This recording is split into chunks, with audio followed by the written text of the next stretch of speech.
Hey, Danny Mattei here, and in the words of the great Phil Rosenthal, every show gets canceled, so you might as well make the one that you want.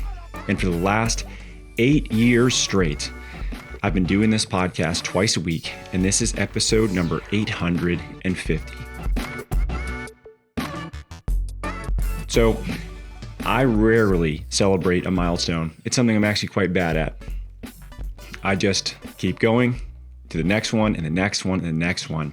But this week, I sat down with my team and they said, hey, how long have you been doing this podcast? How many years has it been that you've been putting out 2 a week?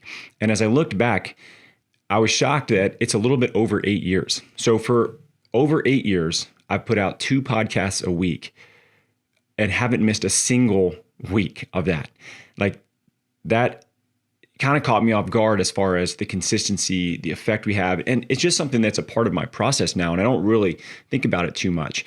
But I felt it would be helpful for me at least to reflect back on this duration of time, the things that I've learned, and honestly, just how much my life has changed in the last 8 years. And what's interesting, if you're listening to this, or if you're watching this on YouTube, you can go back and you can listen to any number of these podcasts that you want. I'm not sure if we have it indexed all the way back to the first one right now, but I think we're pretty close.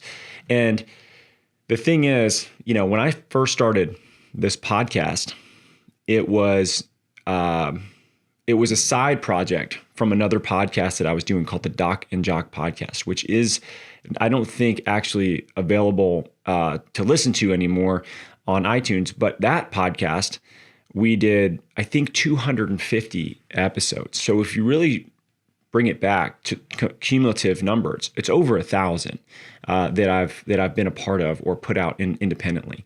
And the PT Entrepreneur podcast, me talking about business in the clinical space, literally came from questions that we would get on the Doc and Jock podcast. Who, first of all, shout out to Joe Shimonik, who was my co-host with the Doc and Jock podcast for years.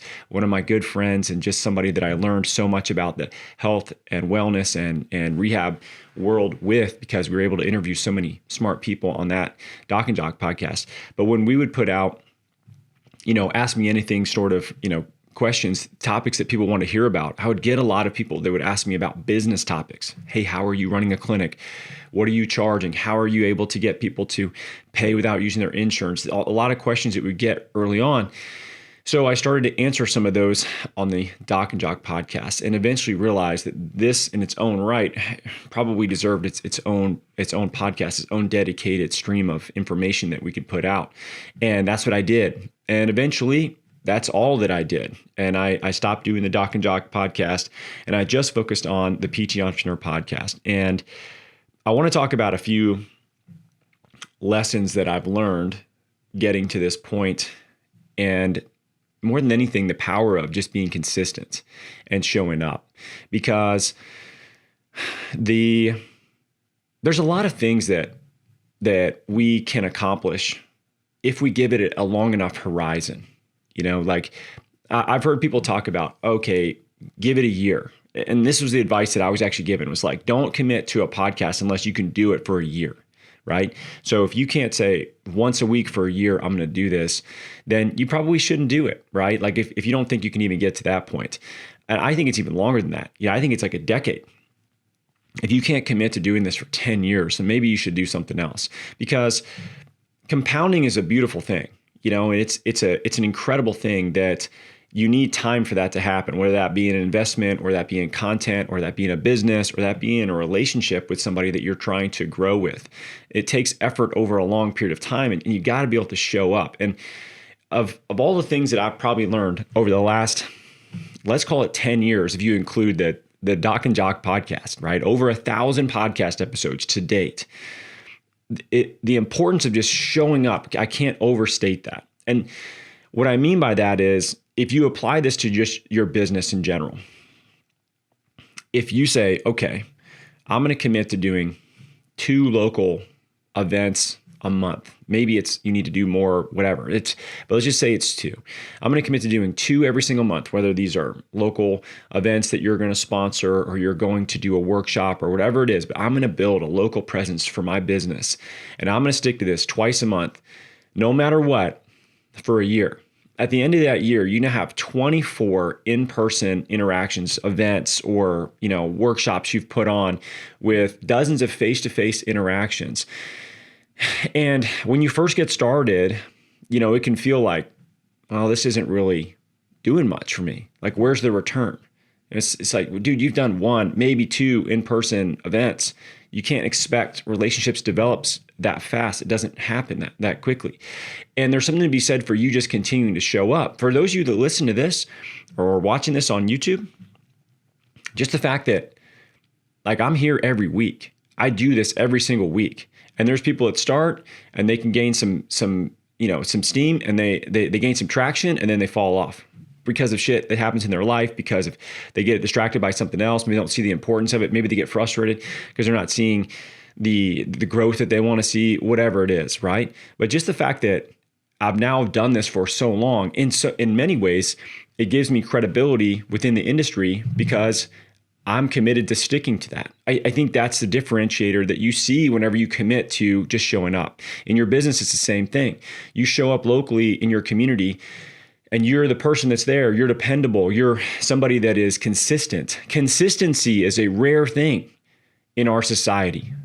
Consistent people are rare. Be a consistent person. Pick something that you want to do and be consistent. It is hard, but that's what separates you from other people. And that's what will separate your business from other people, or that's what will separate your health from other people. If you're consistently doing the right things, if you're consistently putting the right things into your body, you're getting enough sleep, all these things, like you're gonna see that in your health, but that's not gonna happen in a month, right? So there's a lot of power in showing up. And I think that's the biggest lesson that I've learned just in general. My willingness to show up is just something that has become a superpower of mine.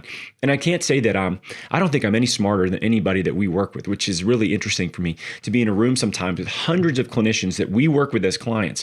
And I do not think that I'm any smarter than anybody in there. In fact, there's plenty of people in there that have way bigger brain than I have, right? But at the same time, the things that you can do, that even though maybe you aren't a genius compared to other people or whatever it might be, like, you can show up. This has been me my entire career. I didn't have the best grades whenever I got into PT school compared to other people. But you know what I did do? I did literally like 800 observation hours when the minimum was like 50. I did 800. I spent an entire summer getting observation hours and recommendations from people that I thought would help me get into the school I wanted to get into. I just outworked everybody else. I didn't have the best grades or the best opportunities as far as just like pure intelligence was concerned when I was in PT school, but I would show up every single morning. I would get there an hour and a half before school would open up, and I would study in the library by myself every single day just to stay on target for the things that we learned the day before. Every day I put in a lot of work, and that's something that has now bled over into other things that I'm doing. But the power of showing up is huge. You don't have to have all the advantages. You don't have to be the smartest person. You don't have to have whatever, all the best connections to make something work locally. You got to be committed to showing up and not giving up, period. That is probably the biggest thing that I could share with you based on what I've learned over the last decade of putting things out like this on an ongoing basis and having sticking power, is basically just showing up. Get up every single day, put effort in, whether you feel like you should or not. It doesn't really matter. It's just about you developing that muscle of being consistent, of showing up and actually, putting yourself out there for the things that are going to help move you towards the goals that you have. But there are 8 things that I would say that I want to share that are specific to the last, 850 podcast episodes specifically that I put out on business. And what's interesting is, things have changed quite a lot for me, right? When I first started doing that podcast, Ashley and I were deep in, running and growing athletes' potential. And as I started to put out more business information, I started to get more interest in people working with us. And that turned our attention in a lot of ways. So we went from really actively growing and scaling athletes' potential to using athletes' potential as a testing clinic for things that we were going to then be sharing with our with our clients. And it changed the way that we were running it, right? We weren't trying to continue to grow to multiple locations and all these things that we had that were our big goals initially. It then turned more into, cool, let's test things, let's share things. This is a convenient place to do that. And it's a really cool resource for us to be able to have that. And we made it very, very lean and simple. So the approach that I had for business has changed dramatically over the last 8 years. And you can actually hear that in a lot of things that I talk about. I'm talking about things that are very tactically relevant to different parts of the business. And now what I get a chance to do is from a 30,000 foot view, I get to see that, what's going on in these businesses and share those from more of an elevated position, because it's hard to see the forest through the trees. And seeing that transition, I think, is pretty interesting if you want to go back and listen to some of those. But let's go through these 8 things that I think are big takeaways that you can learn from, for me, over the last 850 podcast episodes. So number 1 is start before you're ready. So quick backstory. The very first podcast I did was with Joe Shimonik, who I did the Doc and Jock podcast with for years. And he was in town. His wife and I went to school together at Baylor. She stayed in career in the Army, and they were stationed at Fort Jackson. We were living in Atlanta. They came down to see us. Joe and I did a weightlifting, like Olympic weightlifting session. We shared a dozen donuts post-workout to backload after the fact. And then we got kind of drunk and started a podcast. And we did it in my living room of the house that we moved to when we first moved here. And it was so bad that our wives would not let us release it. But we had such a fun time doing it and connecting, on the topics that we have a shared interest in, that we thought, hey, we should do this. And not only that, this would be a fun way for us to learn from other people in the industry, like who could we have a conversation with that we could learn how to be better strength coaches and physical therapists. And where that gray area happened, let's go for it. Let's do it. But we didn't know the first thing about doing a podcast. And in fact, I had friends that had been doing a lot of content, and they were like, be careful, because these can be very time consuming. And, technically we didn't know what was going on. We had to figure all that stuff out on the fly. So I would say number 1 lesson, start before you're ready. Like I see a lot of people that delay, and they're like, well, I'm going to wait until it's a perfect, ideal situation. Now, don't get me wrong. There's definitely better times, better periods of time to start things or to get involved with a new project. And there's worse periods of time, but there's never going to be the most ideal circumstance. And I see this with people a lot, whether it be, starting a business or a change they need to make to their business, a deviation in the business model, a content project that they want to do, a book that they want to write, many things that people put off forever and ever because they're like, well, this isn't the right time. I'm too busy. I don't have enough X, Y, and Z, whatever it is. These are just reasons that stop people from doing things. So you're never going to have the right time. And it's never, too early to start. Start before you're ready. That's huge. Just get going. Number 1. The other thing, number 2, content creates connection. So content is an interesting thing. Some of you are listening to this, you're watching this, and I've never met you in person. You don't know the first thing about me. I could be a complete psycho for all you know, right? I could be a complete sociopath.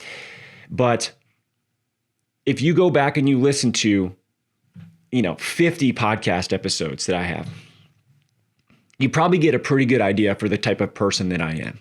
The type of core values that I have, the things that I value, that I prioritize. And it's hard to fake those things. As you put out a massive amount of yourself out there into the world, it's hard to fake those things. Some of you may listen to this and just be like, I don't really like this guy. And that's fair.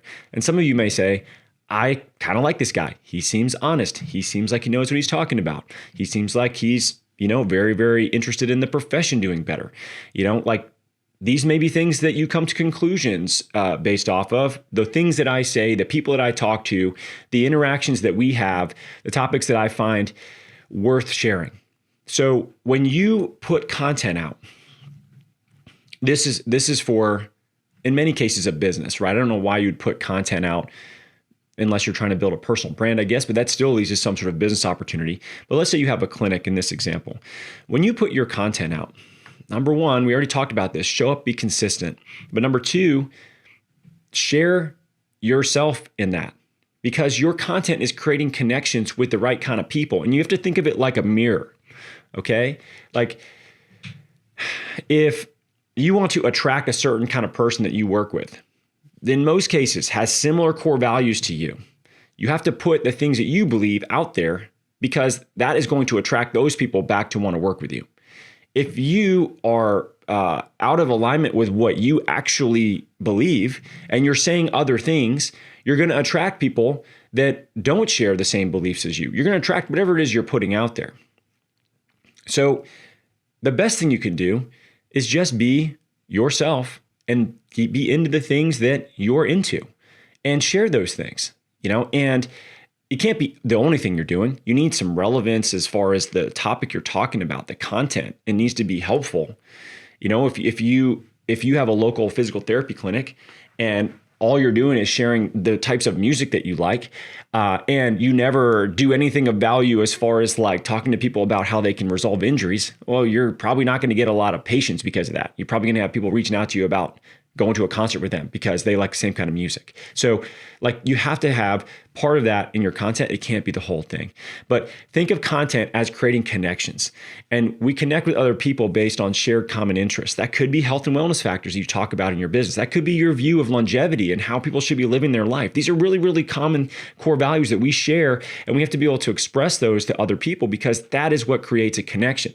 That little bridge, think of it that way. Like content is creating like little pieces of a bridge that eventually, when you have enough of those in place because of trust you're able to build through reciprocity of helping people, through them feeling like you're the right type of person, or your business is the right type of fit, well, then they can get to the other side of that bridge, and then you can help with them with whatever that problem is that you help people with. Content creates connections. Make sure you look at it that way. All right, number 3, systems beat motivation. So when we first started doing the Doc and Jock podcast, it was a scramble to try to get people scheduled to interview, topics we were going to talk about, get things up and in the actual feeds, as far as like being able to push the podcast out. And my co-host Joe, he did a lot on the technical side with that, but also he and I are not technical ninjas by any means. We are not really tech savvy people. But as we transitioned to doing the PT Entrepreneur podcast, the systems that we've been able to put in place allow me to do the things that I need to do for the content, which is put thought into what I'm going to say, put together the frameworks of what I want to share, to actually put the content together, to record it. And then from there, we have a very specific system in terms of what I do as far as where I put the content, who is editing it, who is putting the videos together, who's putting posts together, who's putting, emails together, sharing the types of, content that I'm putting together. And all of this is a system that runs behind my ability to be able to actually create the content. And if it wasn't for that, I can tell you this much: there's no way that I would have 8+ years of 2 podcasts a week straight, 850 put out in that period of time. No chance. Like the systems are huge, and you may not be able to have a team the way that we do now. But early on, for me, it started with someone part-time that would take the episodes, they would edit them, and they would put them up on my behalf. And it wasn't that expensive, but it saved me a ton of time. And it's what helped me create stability and consistency so that I could focus on the things that I could do and not necessarily have to do the things that I didn't really know how to do well. And I knew that I would delay doing those because I didn't like it. And eventually that would create a problem for me being consistent. So we outsourced that. So a system, if you want to be consistent with anything, you can't just, I feel really good about this. That's going to last like a week, maybe a little bit longer. You're like, I'm feeling motivated to do this. Motivation, it drops off. Systems are what keep you on track for long-term success when it comes to things like this. And frankly, when it comes to almost anything repeatable that you need to do, if there's a system around it that you can build that allows you to focus on the thing that you do really well and allows other people to focus on the things that they can do effectively to help with the end result, you're going to have a far better chance of being consistent, effective, and getting the outcome that you want, which in the end, in most cases, is going to be some variation of improved business function from the content that you're putting out. So make sure if you're trying to do it all by yourself, start documenting what you're doing and start handing those things off, the things you can hand off to other people as soon as you can, so that you can keep your energy focused towards creating content that's really good, that resonates with people, that shares your core beliefs so you can attract the right people to your business. So systems beat motivation, 10 out of 10, always. All right. Number 4, leadership is lonely. And I've talked about this before, and it's funny. Like I was at a dinner party for a friend of mine. It was his birthday this past weekend, and it was him, me, and another guy. So there's these 3 couples there, and the 3 of us were watching the late game on Saturday, late football game, college football game, and the guy whose birthday it was, he owns he owns a local company that puts in turf here in the area in Atlanta, and he was talking to me about, dude, just like the challenges of running a business, the challenges of entrepreneurship, right? And I'm like, dude, I got you. I can relate, and he was basically saying like, it's hard, if something's going poorly, you can't really talk to your staff about it. If something is going well, you have to be careful how you're celebrating those things. And you can't be like friends with your staff. You have to, you have to want the best for them, but at a slight distance, and that can feel very lonely when it's just you and you're just starting. It's obviously very lonely because you're the only person, and you probably came from a clinic where there's other clinicians. You guys are having conversations about patient case studies or whatever, just social interactions. And you take yourself out of that environment. You stick yourself into a subleased office where it's just you, and you have these days that are erratic where it's like, oh, I'm doing awesome. This business is great. And then now it sucks. And now it's doing better. And now it sucks. And to not have somebody to talk to about that is tough. And you definitely don't want to dump that on your spouse. Like you don't want to just dump your stress on somebody, that's such an important person to you. Like it's not that they won't listen to you, but they're not the right person either. And they don't need that from you, right? They need other things from you besides you just like unloading all of your stress on them. So, entrepreneurship is lonely, but this third guy, who's awesome, and he works for a major company, he couldn't relate one bit. He could relate to the frustrations of maybe employees that he was struggling with, or a boss he didn't like, or something to that effect. But like the level of stress you carry as an entrepreneur is hard to describe until you are around other people like that. And leadership is lonely. The best thing that I've found to help with that, because it doesn't go away, is to be around groups of other entrepreneurs, or maybe find a couple friends who are entrepreneurs in your area and get together with them on a semi-regular basis, and enjoy being able to talk shop about the things that you do feel isolated with. And that makes it much, much easier. For us, obviously, we have the PT Entrepreneur Mastermind group through PT Biz, and that's been a fantastic group of people for the clients we work with to get a chance to get together with each other. It's huge to have that alignment. But even for me, I love it because it's my people, man. It's the same stuff that I'm dealing with. And to be able to talk to people at different phases of the business and to be able to help them figure things out without having to do it the hard way, especially some of the isolation, the anxiety that comes with starting and running a business like this. That's been awesome. And but for everybody, they're going to feel it. You're going to have these isolated, lonely moments where you're just sitting in an office by yourself wondering if this shit is going to work, and it sucks. And I've been there. I know what that feels like. And I'm telling you, you got to find other people besides yourself that you can interact with. Otherwise, that builds up and it doesn't get any better. You have to learn how to manage it. And it does help a ton to find the right group of people around you, because leadership is lonely. All right, number 5, recurring revenue changes your business. So when I first started Athletes Potential, I didn't even know what recurring revenue was. I'm not even joking about that. I had no idea. I thought a dollar was a dollar, whatever. And I turned away a lot of business because I didn't want to be viewed as a maintenance provider or whatever that means. You gotta understand, like the world that I was coming from in the Army, we wouldn't bring somebody back for, proactive visit, even if we had the opportunity, because it wasn't a skill set that we had. I mean, we barely get somebody in for an eval within 2 or 3 weeks, post-op, right? I mean, dude, if you were, had a minor injury, good luck getting in to see us. So we were just seeing people, mostly evaluations, reevaluations. We'd see the same person maybe once every 3 weeks, and we discharge them as soon as we got them even, remotely close to where they needed to be to not be in our office anymore, because we were swamped, overwhelmed, didn't have enough staff. So whenever I started Athletes Potential, I was very concerned about volume. I didn't want people seeing me very much, partially because I had a lot of issues with charging people for what I was doing. I had a lot of money mindset problems with that. And I felt like, I don't want you to come back unless there's an absolute significant reason, meaning they're dealing with an injury, right? And that's not really the best approach generally at all either, but that was my mindset. So with that, I would discharge people really fast. I would give them no reason to come back. I would have no conversation with them about what they might want to do that we could help them with.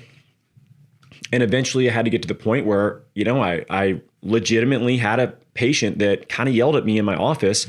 She was trying to run a marathon in every state. She was in her 50s, and she kept coming back. And I started to get a little irritated because I didn't want to just do maintenance on injuries that she had, like minor injuries that she had.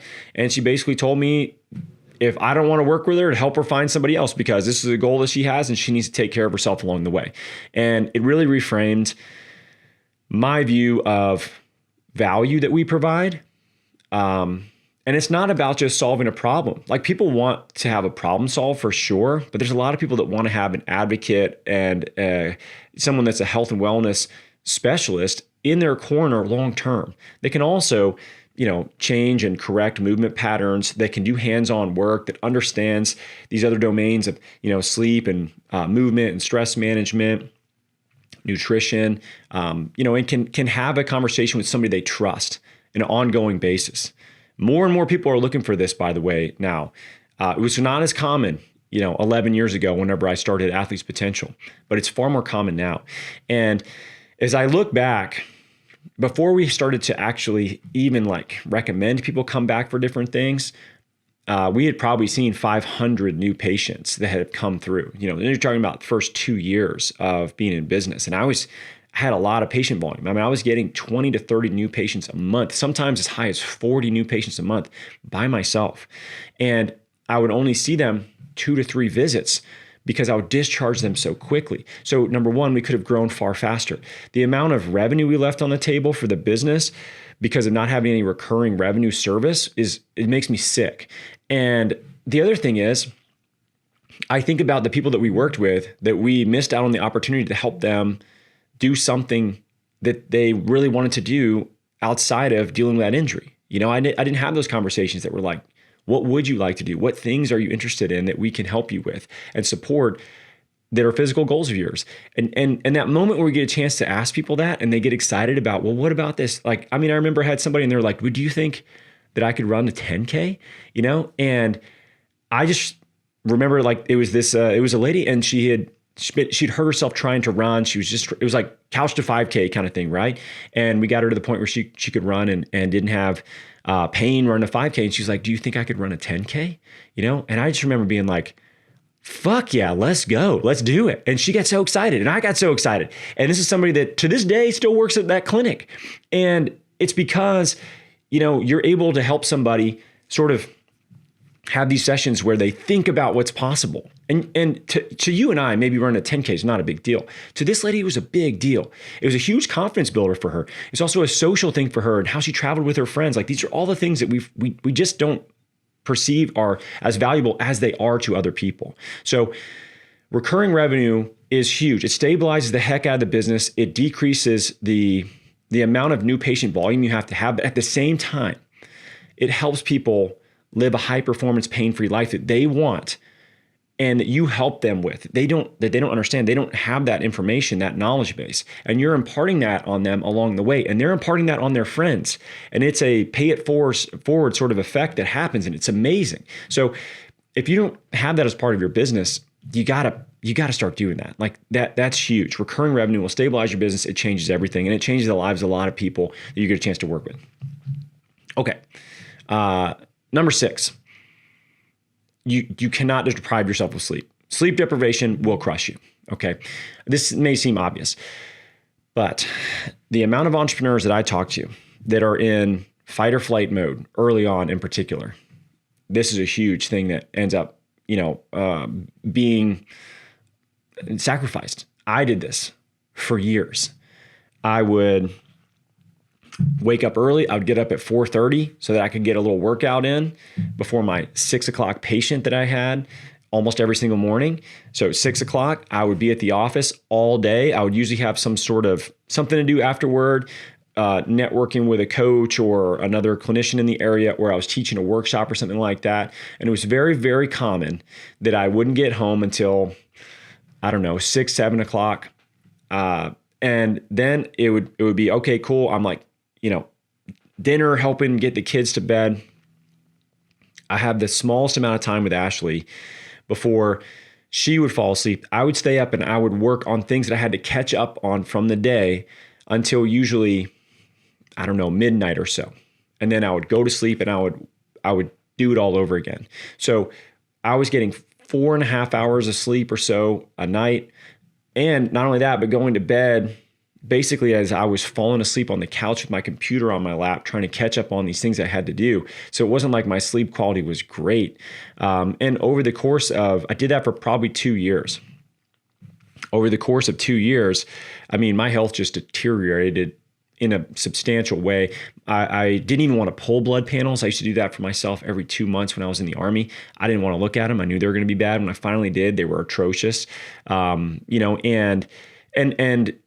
that sleep deprivation and stress associated with the things you're doing, it leads to really poor emotional control. It leads to, frankly, terrible cognitive output. So you're actually not even as effective as you would be if you got a little bit more sleep, and it's such a catch-22 because you feel like you have to get all these things done and you got to squeeze it in. And sometimes we have periods of time where we got to sprint and we're doing that for a short period of time. You can't do that forever.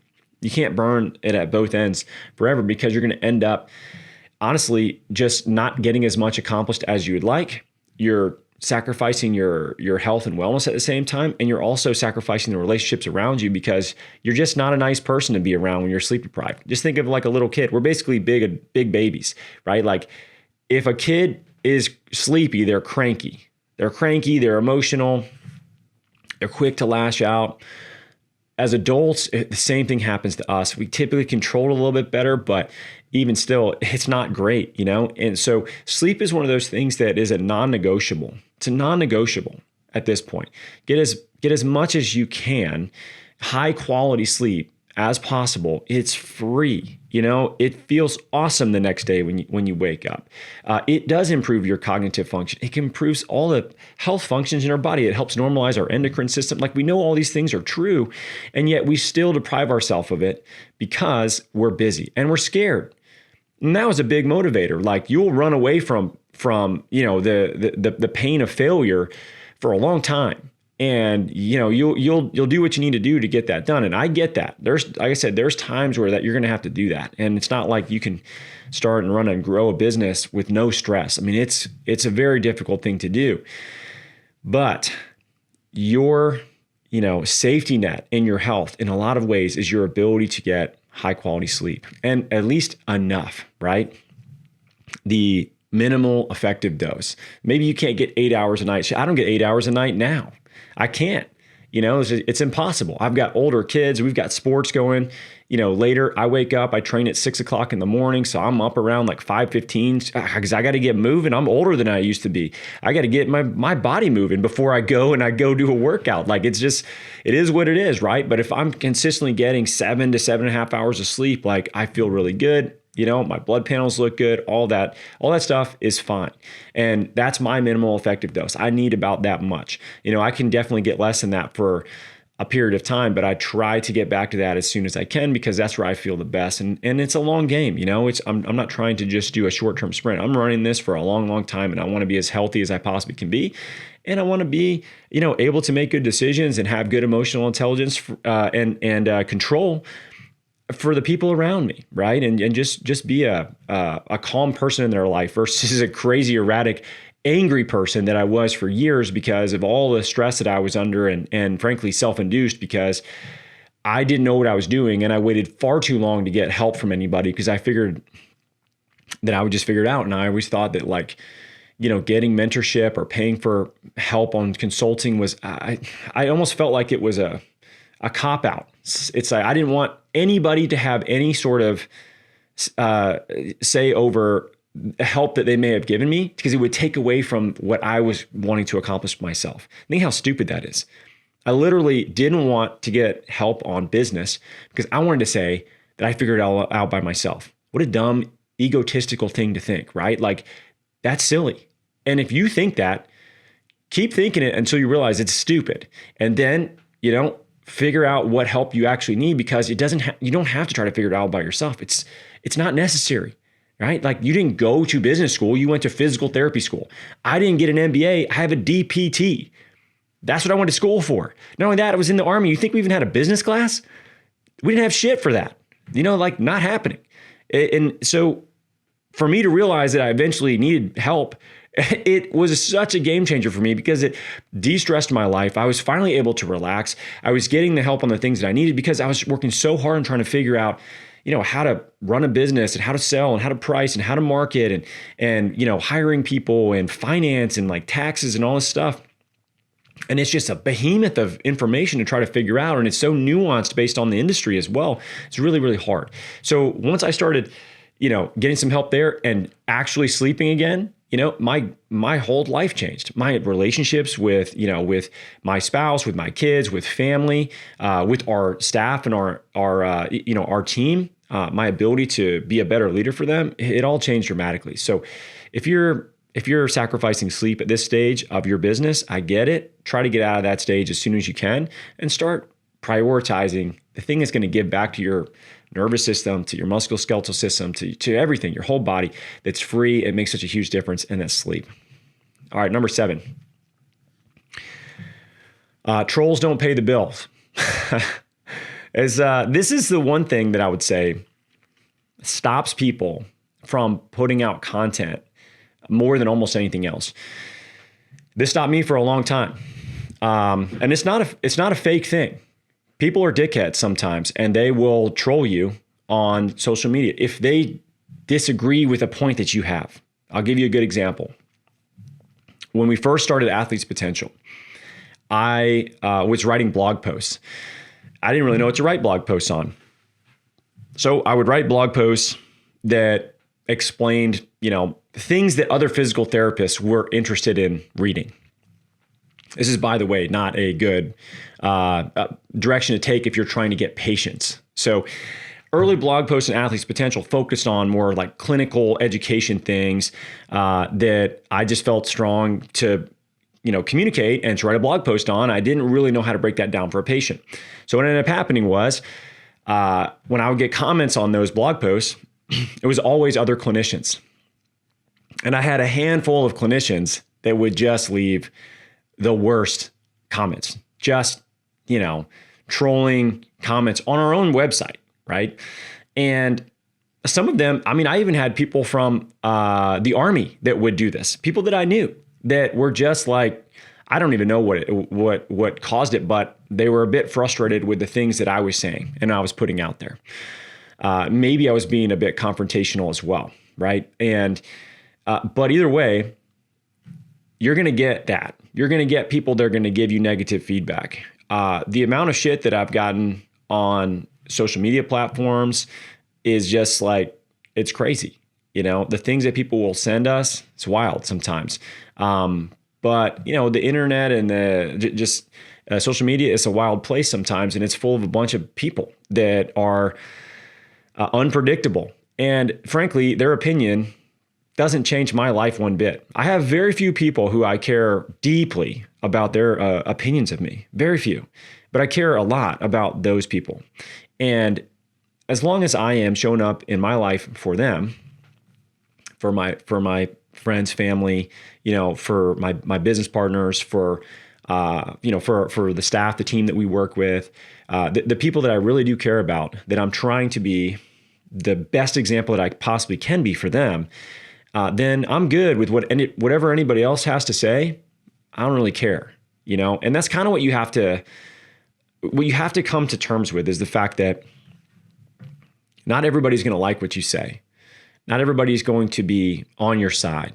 And some people might see what you're doing and they dislike it because in some way it irritates them, whether it be they disagree with you directly or you're doing something they wish that they would have done, that they had the courage to do. I've seen this probably more often than not, is that people that are the most confrontational, they're the ones that are the most irritated by the fact that you are having some amount of success with what you're doing. And they want to try to shoot it down. They want to try to knock that down a little bit. If you're getting people that are disagreeing with you, it's actually a good sign. It means that people are actually listening. And the funny thing is, if you're doing it right, if people start trolling you, you will actually have other people come to defend you on the internet because they disagree with you. And this is something that, to me, I've always really appreciated, the fact that when anybody may have something negative to say about us or our company or whatever, which is very rare, but people will come out of the woodworks to completely dismiss them and be like, no, you're wrong. You don't know these people. We have one reputation in life, and you have to take that very, very seriously. And if you do the right things for people, over the course of your lifetime, then your reputation will take care of itself, because other people will take care of that for you. And you can just focus on doing the things that you need to do. And putting yourself out there is pretty scary. Like I actually remember the very first blog post I wrote. I delayed clicking the post button for hours. I literally wrote it and I got nervous, like my heart was racing before I even posted it. This is on a site that no one even was trafficking.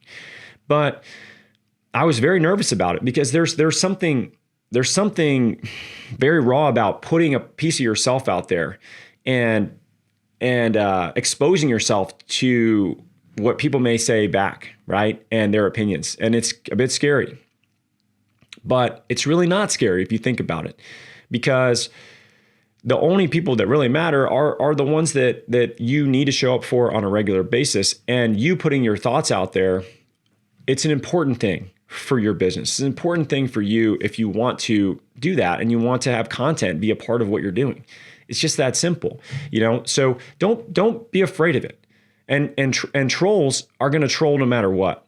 And there's this saying that say wolves don't concern themselves with the opinion of sheep. They don't give a shit. And if some guy sitting in the middle of fucking nowhere in New Mexico has something bad to say about you because they disagree with whatever and they haven't done shit in their life, why should we care about that? It's because some unhappy person is, sitting in their home office or in the clinic that they hate and they got something bad to say about you. It makes them feel a little bit better while they're doing that. Who cares? Let them. Like if that's what they need to do to make their life feel better, I just feel bad for people like that. It's not going to stop me from putting out what I need to put out, because it's that important to be able to help the right people, to help the people that we can help. And also, this is my life. I'm going to share what I want to share, and I'm not going to have somebody else stop me from doing that unless it's somebody I really care about. It's like, Danny, you've gone a bit too far, which I have had that before. I've had that for sure. And if you ever go back and listen to some of the other podcasts, you probably notice a pretty significant shift between 8 years ago. I was far more angry, far more confrontational. I cursed a lot more. If you notice that, I still curse, but not as much. And it's because I've just kind of evolved into a place where I feel much better about what we're doing and in a more positive way. Like I'm moving towards things that I think are important because of us trying to help people, of the mission that we have, the positive things, versus 8 years ago, I was trying to prove a lot of people wrong. That it was that simple. And that's a strong driver. You trying to prove people wrong will work for a certain period of time. It's a very strong motivator. But at a certain point, you can't just keep doing that because it makes you a very, very unhappy person. Good for you. You prove somebody wrong. You want to see this, a perfect example of this? Go watch the Hall of Fame acceptance speech of Michael Jordan. This guy, greatest basketball player of all time, literally stands up there and roasts every single person that ever said he couldn't do something. Some of it he made up. Didn't even actually happen. It's just he fictionalizes these things to give him motivation. That's what he needs to move forward in life and hit these goals. But if you look at him as an overall human being, not a life that I think I would want to trade on a human being level. I think it wasn't worth it, but he accomplished a lot. So you got to decide what you want to do, And at this point, for me, I'm moving in a direction that I feel so much better with, that I feel much more positive about, and we're still accomplishing massive goals in our business. But it doesn't have to be out of spite to prove people wrong. That maybe you're mad with dismissing the fact that they don't think you can accomplish something, or they're telling you your goals are, you can't achieve those. That'll get you a certain place, and it can be a great fuel. But I tell you what, the other one feels a lot better. So regardless, put yourself out there. Don't let trolls stop you, because they don't pay your bills, man. They don't pay your bills. And honestly, if you're getting people trolling you, you're probably doing the right thing anyway. Okay, the last thing. And this is something that, of all the things I talk about, I think this is the number one skill you can work on. And at a certain point, it's probably something you're going to have to, if you get really good at this, it's something you're going to have to come to terms with as well. And that is delaying gratification. So being able to delay gratification, meaning in this example, being able to put out content consistently for years without a single dollar that shows up from that in a business, which is what happened with when we started Doc and Jock podcast and then into the PG Entrepreneur podcast years. This was somewhat of just a hobby for us, right? It wasn't a business, but we thought maybe this audience development could lead to something. And we had lots of ideas that never actually worked out. But like having the ability to delay gratification, and a lot of people will say, oh, well, if this doesn't immediately pay an ROI, I don't want to do it. I'm not going to put my time into it. Well, that's a short-sighted view of something. You have to think of things over long periods of time. And like I said, I think of things in terms of a decade, 10 years. What can happen in 10 years if I start this, if I do this, and if it really matters to me as well. But as you start to have success, now this has to do with the financial side of things as well. As you start to make more money in your clinic because you have success there and you're growing it, and now you're making 2-3 times as much as you did working somewhere else. What are you doing?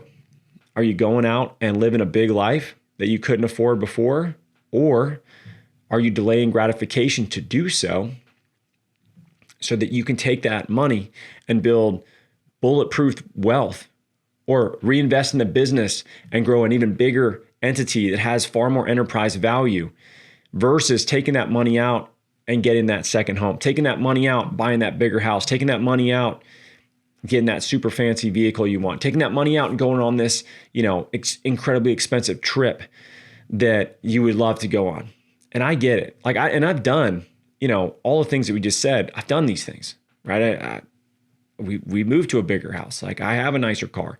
We go on cool trips, but we delayed the shit out of that way longer than we needed to, almost in a negative sense.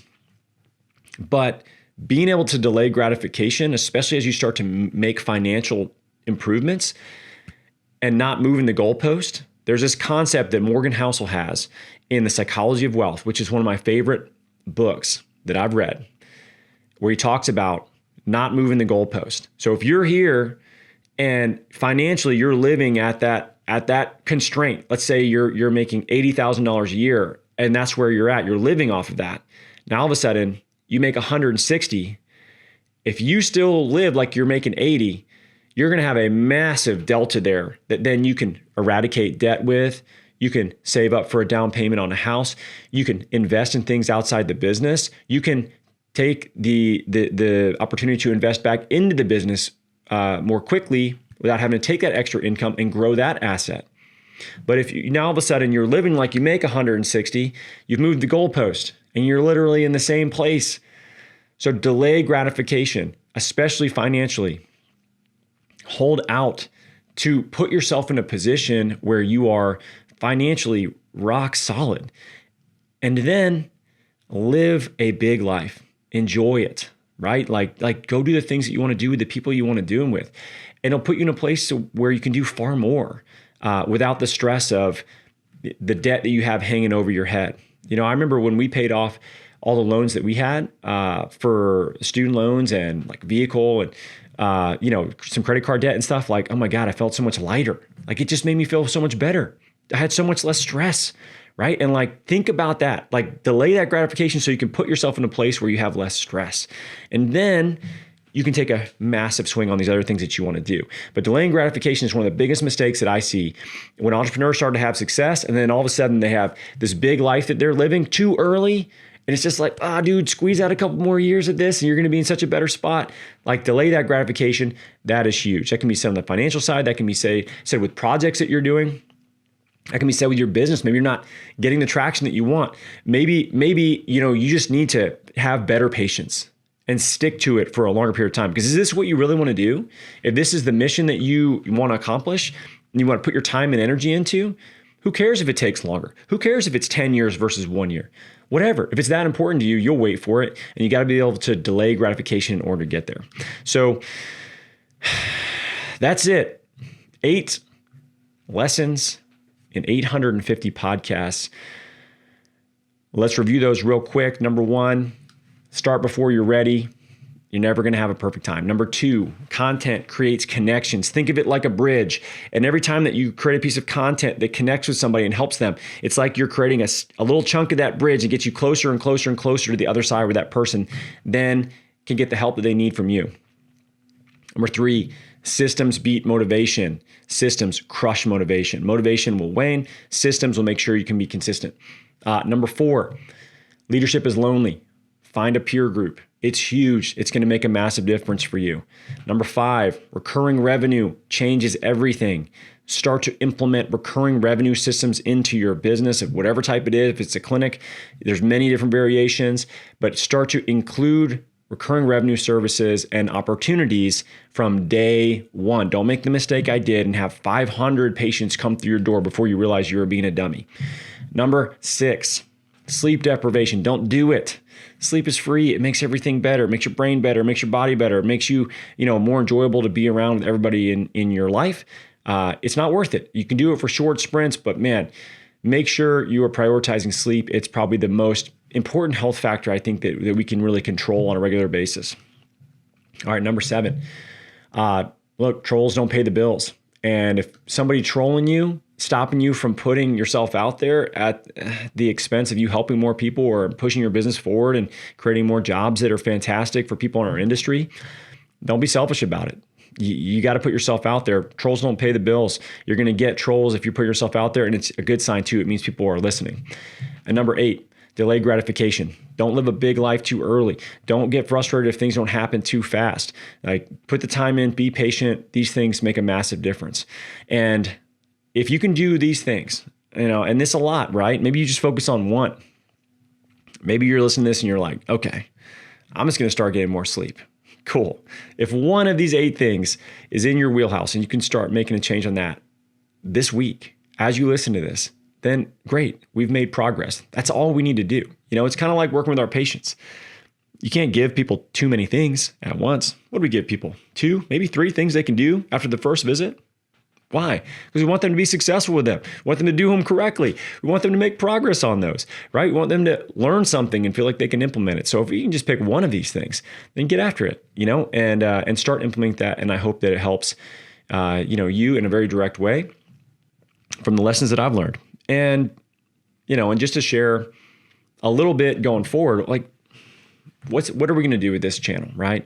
We're 850 podcasts in. We've already moved this to also be a video version for people that want to watch us on YouTube.